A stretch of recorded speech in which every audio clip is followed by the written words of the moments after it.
السلام علیکم ورحمۃ اللہ وبرکاتہ. وعلیکم السلام ورحمۃ اللہ وبرکاتہ. نحمده ونصلي على رسول الكريم اما بعد فاعوذ باللہ من الشیطان الرجیم. بسم اللہ الرحمن الرحیم. یا ایھا النبی قل لازواجک وبناتک یدنین علیہن من جلابیبہن ونساء المؤمنین ذلک ادنی ان یعرفن فلا یؤذین وکان اللہ غفورا رحیما. ترجمہ: اے نبی، اپنی بیویوں اور اپنی صاحبزادیوں اور مسلمانوں کی عورتوں سے فرما دو کہ وہ اپنی چادروں کا ایک حصہ اپنے اوپر ڈالے رکھیں. یہ اس سے زیادہ نزدیک ہے کہ وہ پہچانی جائے تو انہیں ستایا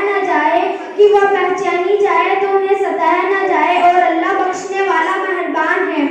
آج اس خوبصورت محفل میں میری تقریر کا عنوان ہے حجاب کی اہمیت قرآن و حدیث کی روشنی میں. وجود زن میں سے ہے تصویر کائنات میں رنگ، وجود زن میں سے ہے تصویر کائنات میں رنگ. اسی کے ساز سے ہے زندگی کا سوج درون، اسی کے ساز سے ہے زندگی کا سوج درون. جب کبھی غیرت انسان کا سوال آتا ہے، جب کبھی غیرت انسان کا سوال آتا ہے، بنت زہرا تیرے پردے کا خیال آتا ہے، بنت زہرا تیرے پردے کا خیال آتا ہے. یوں جسم کو دکھا کر، سر سے ردا ہٹا کر، خود کو بنا سجا کر، سڑکوں پر مت چلا کر، میری بہن حیا کر، میری بہن حیا کر. عورت تو وہ ہے جو کہ ہر غیر کی نظر سے خود کو بچائے رکھے، جامے میں اپنے آ کر، میری بہن حیا کر، میری بہن حیا کر. عظمت وقار عفت پردے کی ہے بدولت، پردہ ہے تیری عزت، عزت کو رکھ بچا کر، میری بہن حیا کر، میری بہن حیا کر.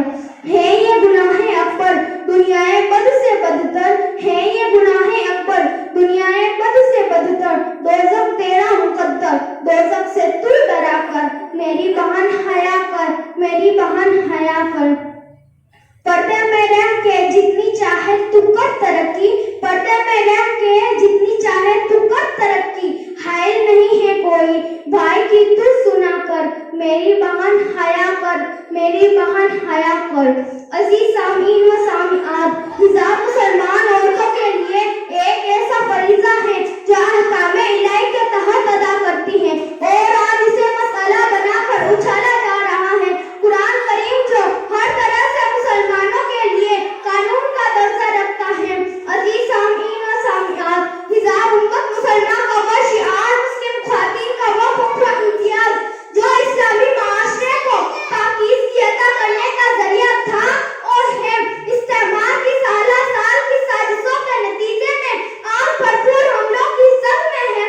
مسلم دنیا کو پاکیزگی سے ہٹا کر بے حیائی کے دلدل میں دھکیلنا اور عورت کو ترقی کے نام پر بے حساب کرنا شیطانی قوتوں کا ہمیشہ سے ہدف رہا ہے. شیطان کی سب سے پہلی چال جو اس نے انسان کو فطرت سے ہٹانے کے لیے چلی تھی کہ وہ عورتوں کے جذبہ شرم و حیا پر ضرب لگائے اور اس کے شاگردوں کی روش آج تک قائم ہے. ان کے ہاں ترقی کا کوئی کام اس وقت تک مکمل نہیں ہوتا جب تک کہ عورت حجاب سے باہر نہ آ جائے اور حیا کو تکیہ نوشیت قرار دیا جاتا ہے اور پردے کو ترقی کی راہ میں رکاوٹ قرار دیا جاتا ہے اور طرح طرح کے حجاب و برقع کے مذاق اڑائے جاتے ہیں. حقیقت یہ ہے کہ پردہ و حجاب عورت کو تقدس ہی نہیں تحفظ بھی عطا فرماتا ہے. پردہ عورت کی زینت ہے اور شرم و حیا اس کا زیور ہے اور اس زیور کی حفاظت پردے کے ذریعے ہی ممکن ہے.